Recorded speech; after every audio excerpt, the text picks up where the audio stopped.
Smart FM. Smart Career. Halo Smart Listeners, bergabung lagi bersama dengan kami dalam podcast Smart Career. Tasya Rustama akan menemani Anda di kesempatan kali ini. Saya ingin menjawab mungkin pertanyaan dari Anda yang kalau mau kaya raya bisa nggak sih lewat jalur karyawan? Aku karyawan aja, tapi bisa nggak sih jadi kaya raya? Kita akan jawab bersama dengan tentu saja ahlinya di kesempatan kali ini. Narasumber saya, beliau adalah Independent Financial Advisor Pak Muhammad Teguh yang sudah hadir di podcast kami. Halo Pak Teguh. Halo. Bisa nggak sih kita kaya raya tapi jalurnya tuh jalur karyawan? Emang kalau bukan jalur karyawan, yang persepsi umumnya kaya itu jalurnya jalur apa? Jalur nggak, soalnya banyak yang bilang nih Pak Teguh, nggak bakal bisa kaya deh kalau jadi karyawan, makanya jadi pebisnis. Pebisnis atau Ya, pengusaha. Pengusaha Yang bangkrut miskin banyak nggak? banyak. Bener nggak? Lo ngeliatnya yang dari sisi yang wow-nya doang sih, Iya yang sih, sukses doang. bener sih. Karyawan sukses juga bisa jadi kaya raya. Oke. Oke, ada sebuah cerita, ini real case, namanya James Reed. Dulu dia wajib militer dan jadi tentara di Amerika pada saat Perang Dunia II. Ini orang meninggal tahun 2014, jadi belum lama-lama amat, 10 tahun yang lalu. Dia jadi tentara, kemudian Perang Dunia II kan selesai di 1945. Iya. Maka dia pulang ke negaranya.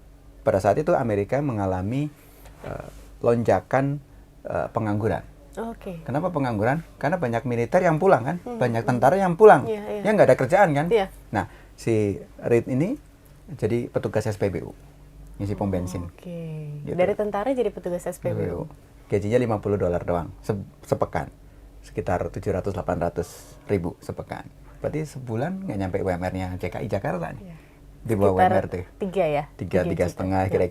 kira-kira itu. Nah, kemudian dia sampai pensiun jadi petugas SPBU, nganggur setahun. Setelah pensiun itu dia kerja lagi sebagai janitor, OB lah, kira-kira gitu, tukang bersih segala macam, sampai dia nggak bisa kerja lagi dan meninggal di usia 92 tahun. Yang menarik adalah pada saat dia meninggal dia bikin wasiat. Ternyata dia punya kekayaan 8 juta US dollar atau senilai 135 miliar lah kira-kira gitu. Dia wasiatkan 2 jutanya atau sekitar seperempatnya itu untuk anaknya. Yang 6 jutanya dia wasiatkan untuk bangun rumah sakit karena dia ingin di kota kecil di Amerika memiliki tingkat kesehatan yang baik. Kemudian dia juga minta isi wasiatnya itu dibangun perpustakaan, library di sana, sehingga supaya orang di desanya, di kampungnya itu punya pendidikan yang bagus. Tahu nggak kenapa? Karena dia adalah di kotanya itu sebagai sarjana yang pertama pada masanya itu. Okay. Gitu. Jadi janitor doang, jadi SPBU aja, meskipun tidak mengurangi rasa hormat terhadap petugas itu.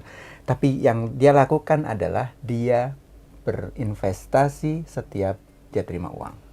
Dia gaya hidupnya sangat sederhana. Kalau bahasa sekarang frugal living, hanya hidup 50% dari gajinya, berarti sederhana banget. Ya, jadi kalau tanya, bisa nggak sih kaya lewat jalur karyawan? Kalau kaya bisa. Kalau terlihat kaya bisa sih, padahal miskin. Bukan kaya beneran ya, bukan terlihat kaya ya. Nah, karena kalau ngeliat tampilan kita berdua nih ya, Mbak Tasya sama saya, mungkin orang menyangka saya kaya. Padahal kenyataannya belum tentu. Karena kaya itu bukan pada penampilan, pada jumlah rekening. Oh, oke. Pada aset under management, AUM gitu kan. Asetnya ada berapa? Gitu. Itu kan yang penting. Yang itu kan nggak kelihatan. Iya. Tahu nggak rekening saya ada berapa? Kecuali PPATK yang tahu Bener. rekening saya berapa. Nggak tahu ya. Nggak ada yang tahu. Kecuali memang. Ya, dan rata-rata orang kan nggak naruh uangnya di satu bank. Iya. Nggak naruh asetnya di satu instrumen investasi. Nah, si James Reed tadi itu dia investasi di saham. Jangka waktunya panjang, sehingga dapat dividen diinvest lagi, dapat ini diinvest lagi, dan nilai perusahaannya besar. Yeah. Sehingga pada saat wafat dia punya aset yang cukup besar. Dan yang menariknya adalah ya dia memang seorang yang memiliki jiwa sosial yang tinggi. Jadi koran-koran pada saat dia wafat itu dia menyebutkannya from janitor to filantropis. Jadi seorang yang hanya hobi aja ternyata dia punya aset yang besar banget. Artinya apa? Di bawah UMR pendapatannya bisa bangun rumah sakit. Rumah sakit loh. Rumah sakit. Iya. Di Indonesia bikin rumah sakit 100 miliar kali. Gitu. Itu kira-kira yang rumah sakit yang gede ya, yang gede. Kalau yang klinik mah mungkin lebih murah dari itu. Tapi yang besar tuh mungkin sekitar itu. Jadi nggak murah gitu. Nggak sedikit yang dia bisa kontribusikan kepada masyarakatnya dia. Baik. Jadi bisa kaya nggak dari jalur karyawan? Bisa banget. Bisa kaya, tapi terlihat kaya. Bisa sih, padahal miskin. Bener ya. Tapi berarti ini dibutuhkan kemampuan kita untuk bisa berhemat begitu ya, Pak Betul. Teguh, dan juga tadi investasi. Tapi saya mau menyoroti hemat nih. Hemat dengan pelit itu beda nggak? Jadi jangan pakai kata hemat. Apa tuh? Orang malas. Oke. Beban. Beban Bener ya. nggak? Pelit konotasinya negatif. Ya. Tapi kelola keuangan dengan benar. Dengan investasi secara teratur. Investasi pada instrumen-instrumen yang sesuai dengan kebutuhan dia di masa mendatang. Gitu. Bisa jadi Anda punya cita-cita, oke, pada saat saya usia 55 tahun nanti, saya punya uang 10 miliar, nilai sekarang saya mau bangun sekolah, misalkan gitu. Nggak usah kayak James Reed itu yang sampai 100 miliaran lebih gitu kan. Udah 10 miliar, tapi nilai sekarang. Sehingga di future value kan, ketika kita usia 55 tahun, misalkan kita atau 50 tahun, bisa bangun sekolahan, bisa bangun apa, bahkan bisa bangun apa, rumah sakit atau apa. Which is rumah sakit kan juga produktif. Iya. Gitu kan, bisa kasih income juga dan seterusnya. Sehingga Anda tinggal disiplin.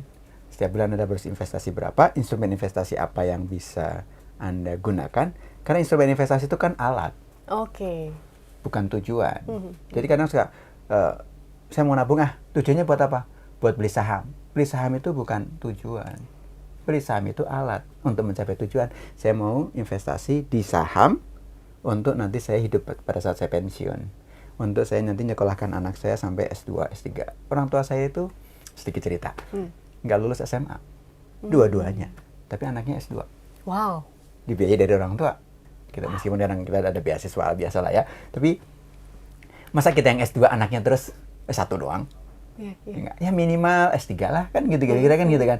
Nah, sehingga kita punya planning dong. Nggak cuman ambisi doang, nggak cuman cita-cita tinggi, tapi nggak step by step kita jalanin. Step by stepnya adalah pendidikan sekarang nggak murah.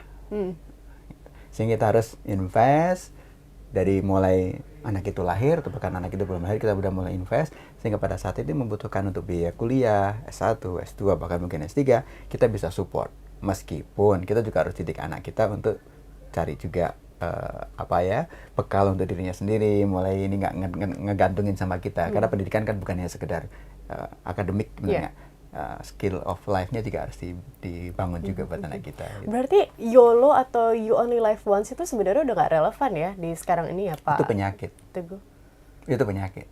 Jadi ngeliat orang lain itu, jadi kita pingin lihat orang lain foto di Instagram misalkan, di tempat-tempat spot-spot yang instagramable gitu, terus kita pingin, itu penyakit. Orang-orang pada beli mobil lagi pada bagus nih, Pak Teguh, ada yang hybrid begitu kan, VA, jadi pengen beli juga. Itu berarti udah bukan nggak relevan lagi di zaman sekarang.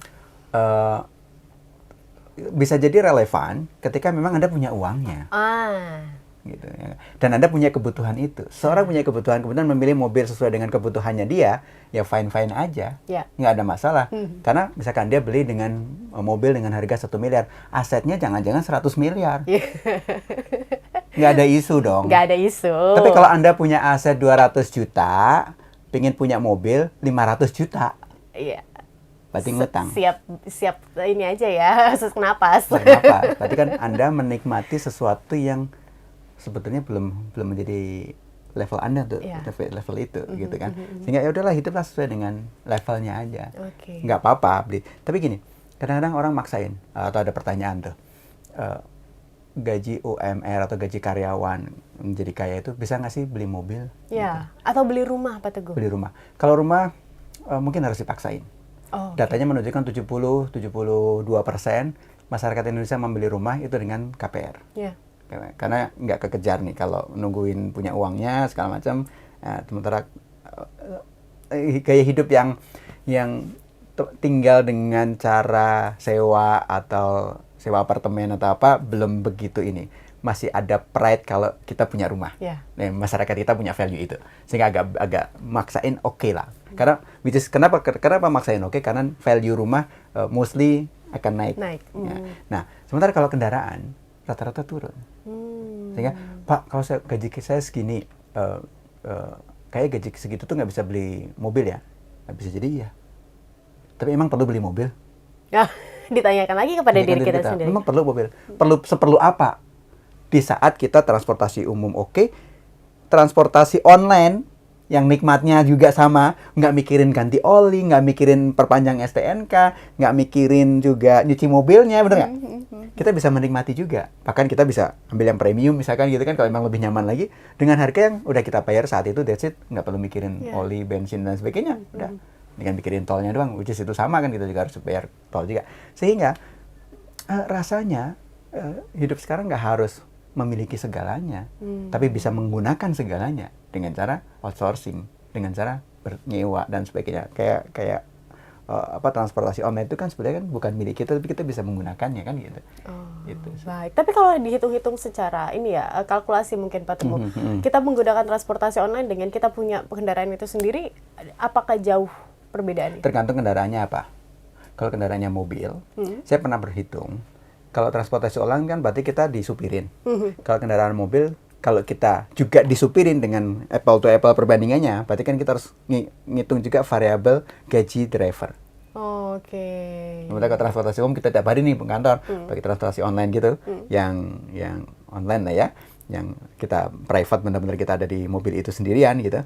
Berarti kan ada kenikmatan kita, ada manfaat kita disupirin sama orang lain kan, atau naik taksi atau apa gitu. Nah, tentu tidak apple to apple ketika kita nyetir sendiri. Maka ketika nyetir sendiri ngitung variabel juga bensin, parkir dan sebagainya, waktu kita nyari parkir dan sebagainya. Sehingga kesimpulan saya masih lebih murah kalau pakai online. Oke. Nah, lagi-lagi, tapi kalau naik motor ya bisa jadi.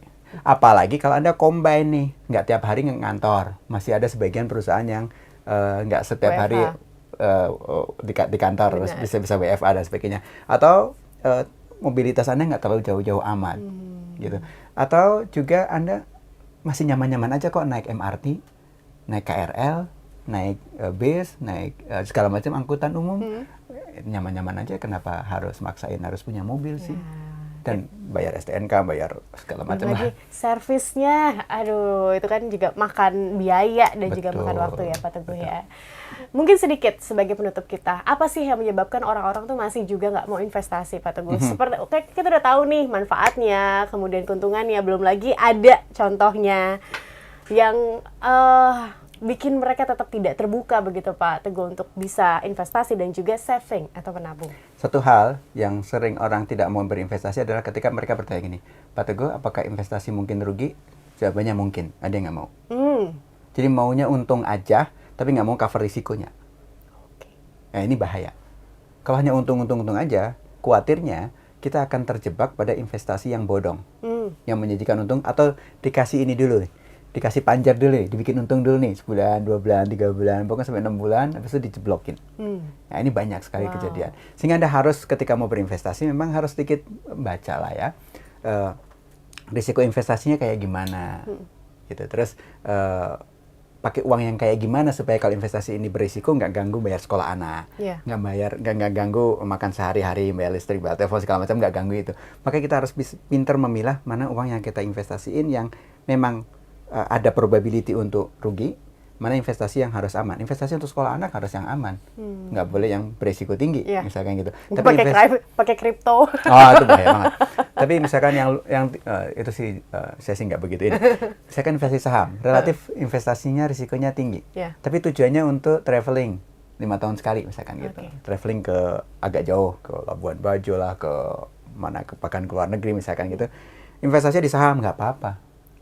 Kalau itu terjadi risiko, kan nggak jadi traveling. Atau travelingnya ditunda tahun depan deh, ngumpulin lagi duitnya gitu kan. Gitu. Tapi kalau sekolah anak terlalu beresiko, masa kan nggak bisa kita bilang, nah kuliahnya tahun depan aja gimana? Kan nggak asik. Gitu. Ya harus hati juga, kuliah harus kuliah. Sehingga harus ditata. Nah, sehingga investasi itu seru, menarik, memacu adrenalin. Anak-anak sekarang, anak milenial, Gen Z, gitu kan seneng adrenalin kayak gitu kan. Maka Anda kalau cuman berwacana, nggak akan bisa ngerasain feel-nya berinvestasi. Sehingga kalau mau ngerasain feel-nya berinvestasi, nyemplung, lakuin, beli produknya pelan-pelan. Tapi jangan bunuh diri juga, semuanya masukin situ, jangan.